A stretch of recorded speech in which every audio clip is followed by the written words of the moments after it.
Salam, selamat pagi semuanya. Terima kasih sudah menyempatkan diri untuk mendengarkan renungan pada pagi hari ini. Untuk mengawali renungan kita pada pagi hari ini, mari kita bersatu dalam doa. Tuhan Yesus, Allah Bapa kami yang bertata dalam kerajaan surga, terima kasih atas semua berkat-Mu hari ini ya Tuhan, sehingga kami masih dapat terbangun dari tidur kami. Tuhan, sebentar lagi kami akan merenungkan sebagian dari firman-Mu ya Tuhan. Berkati dan sertailah ya Tuhan, kiranya apa yang kami renungkan pada pagi hari ini dapat kami mengerti dan kami pahami, sehingga dapat kami terapkan dan dapat berguna bagi kehidupan kami ya Tuhan. Dalam nama Tuhan Yesus kami selalu berdoa dan mengucap syukur. Haleluya, amin.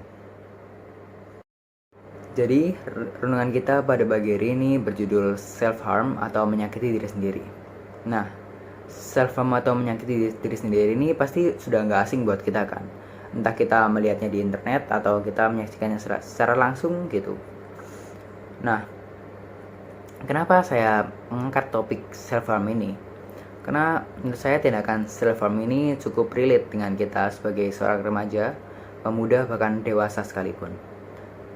Self harm itu apa sih?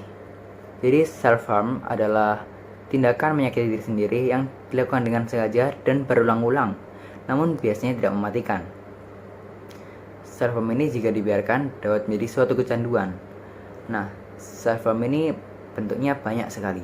Namun bentuk yang paling umum adalah memukul diri sendiri seperti menampar diri sendiri, membentukkan kepala ke tembok, bahkan menyayat diri sendiri. Ya seperti buat barcode itu. Ya. Selanjutnya, apakah self harm itu boleh?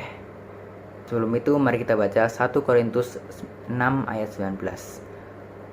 Atau tidak tahukah kamu bahwa tubuhmu adalah bait Roh Kudus yang diam di dalam kamu, Roh Kudus yang kamu peroleh dari Allah, dan bahwa kamu bukan milik kamu sendiri? Saya ulangi. Atau tidak tahukah kamu bahwa tubuhmu adalah bait Roh Kudus yang diam di dalam kamu, Roh Kudus yang kamu peroleh dari Allah, dan bahwa kamu bukan milik kamu sendiri? Nah, di ayat tersebut dijelaskan jika tubuh kita itu dihuni atau ditinggali oleh Roh Kudus. Lalu, apakah kita sebagai manusia boleh menyakiti bahkan merusak tempat tinggal yang didiami oleh Roh Kudus tersebut dengan sengaja? Di ayat tersebut juga menandakan bahwa tubuh kita bukan milik kita. Ini dapat diartikan sebagai tubuh kita yang bukan milik kita karena tubuh kita sudah ditebus oleh Tuhan. Nah, lalu apakah kita boleh menyakiti bahkan merusak tubuh Allah, tubuh milik Allah yang telah dikaruniakan kepada kita? Tentu saja nggak boleh kan. Kita itu harus selalu menjaga tubuh kita yang merupakan suatu karunia yang dikaruniakan kepada kita. Di Alkitab sendiri terdapat beberapa kegiatan atau perilaku yang menandakan self harm atau menyakiti diri sendiri, dan kegiatan tersebut dilarang oleh Tuhan. Nah, karena self harm itu nggak boleh atau dilarang, kita pasti harus menghindarinya kan. Nah, untuk menghindarinya itu kita pasti perlu mengenal self harm ini lebih jauh. Sebenarnya penyebab dari self harm itu apa sih? Penyebab dari self harm ini sebenarnya ada banyak banget.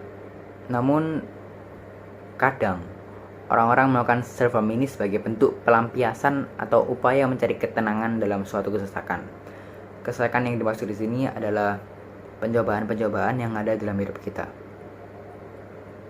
Sebagai seorang manusia yang tidak luput dari kesalahan atau dosa, seringkali kita melakukan dosa sehingga hal itu menjauhkan kita, atau kita merasa bahwa kita jauh dengan Tuhan, sehingga kita merasa bahwa kita situ sendiri, kita nggak berdaya, kita nggak bisa melakukan apa-apa, sehingga hal ini membebani diri kita, membuat pikiran kita penuh, membuat kita depresi, dan lain-lain. Padahal di 1 Korintus 10 ayat 13 berkata bahwa pencobaan-pencobaan yang kamu alami ialah pencobaan-pencobaan biasa yang tidak melebihi kekuatan manusia. Sebab Allah setia, dan karena itu Ia tidak akan membiarkan kamu dicobai melampaui kekuatanmu. Pada waktu kamu dicobai, Ia akan memberikan kepadamu jalan keluar sehingga kamu dapat menanggungnya. Nah, di ayat tersebut sudah jelas bukan bahwa pencobaan yang kita alami itu sebenarnya pencobaan yang biasa, nggak sebesar itu. Dan di ayat tersebut juga menjelaskan bahwa Tuhan itu setia. Jadi meskipun kita menjauh dari Tuhan, Tuhan itu tetap setia kepada kita. Dan karena itu Tuhan itu nggak bakal ngasih kita pencobaan atau masalah yang melampaui kekuatan kita. Dan setiap masalah kita itu pasti ada jalan keluarnya. Ya mungkin kita perlu berusaha dan berdoa kepada Tuhan, minta hikmat untuk seluruh pencobaan kita. Nah, karena perasaan yang lemah ini tadi menyebabkan pikiran kita penuh gelisah, bahkan depresi, sehingga menjadikan self harm atau menyakiti diri sendiri sebagai suatu pelampiasan. Lanjut, self harm juga dapat disebabkan oleh perasaan bersalah dan rasa gagal. Seringkali apa yang terjadi dalam hidup kita tidak berjalan sesuai dengan keinginan kita, meskipun kita sudah mengusahakan yang terbaik. Terkadang kita malah menyalahkan diri kita sendiri. Mungkin kita merasa kalau usaha kita kurang, atau semua yang terjadi itu karena kita. Meskipun sebenarnya hal-hal tersebut terjadi di luar kehendak atau kuasa kita. Jadi self harm tersebut dapat dilakukan dengan tujuan membebaskan diri dari rasa bersalah. Padahal Tuhan Yesus sendiri sudah mati di kayu salib supaya kita dapat terbebas dari hukuman dosa. Selanjutnya kita baca Amsal 19 ayat 21. Banyaklah rancangan di hati manusia, tetapi keputusan Tuhanlah yang terlaksana.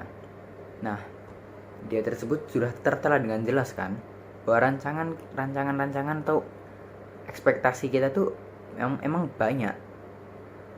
Namun rancangan Tuhanlah yang tetap terlaksana. Jadi mungkin kalau kita sendiri sudah mengusahakan yang terbaik, namun hal yang kita inginkan tersebut masih tidak terlaksana, mungkin memang udah rencana dari Tuhan atau rancangan dari Tuhan.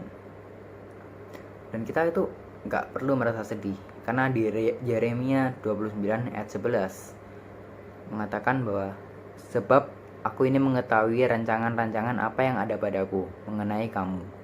Demikianlah firman Tuhan, yaitu rancangan damai sejahtera dan bukan rancangan kecelakaan, untuk memberikan kepadamu hari depan yang penuh harapan. Jadi kita tuh gak perlu khawatir, karena rancangan Tuhan itu rancangan damai sejahtera dan bukan kecelakaan. Mungkin pada awalnya kita merasa bahwa kita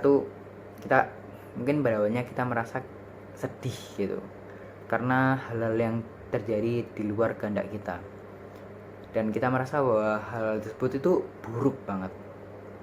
Tapi kadang kita perlu melihat sisi baik dari hal-hal tersebut. Mungkin hal-hal tersebut berfungsi atau berguna untuk menguji kita dan menguatkan iman kita. Mungkin pada awalnya hal tersebut terasa buruk, namun pada akhirnya kita pasti akan merasakan kebaikan dari hal tersebut. Nah, misalnya kalau kita udah melakukan self harm itu, atau ada potensi kita melakukan self harm, buat mencegahnya itu harus gimana sih?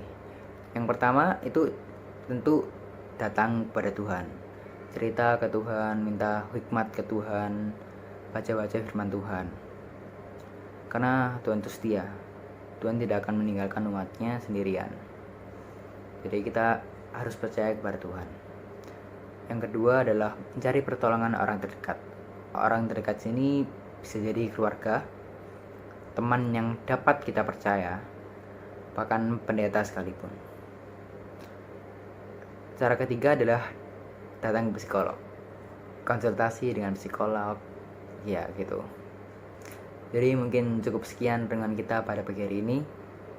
Untuk menutup renungan kita pada pagi hari ini, marilah kita bersatu dalam doa. Dalam nama Tuhan Yesus, Allah Bapa kami yang bertahta dalam kerajaan surga, terima kasih atas semua berkat dan penyertaan-Mu hari ini ya Tuhan, sehingga pagi hari ini kami bisa dapat merenungkan sebagian dari firman-Mu ya Tuhan. Berkatilah dan sertailah kami ya Tuhan, kiranya apa yang kami renungkan pada pagi hari ini dapat bekerja dan dapat berguna dalam kehidupan kami ya Tuhan. Tuhan, sebentar lagi kami akan melanjutkan berbagai aktivitas kami ya Tuhan. Kiranya Engkau memberkati dan menyertai sehingga apa yang sedang kami kerjakan atau akan kami kerjakan nanti dapat berjalan dengan baik dan lancar ya Tuhan. Dalam nama Tuhan Yesus, kami sudah berdoa dan mengucap syukur. Haleluya. Amin.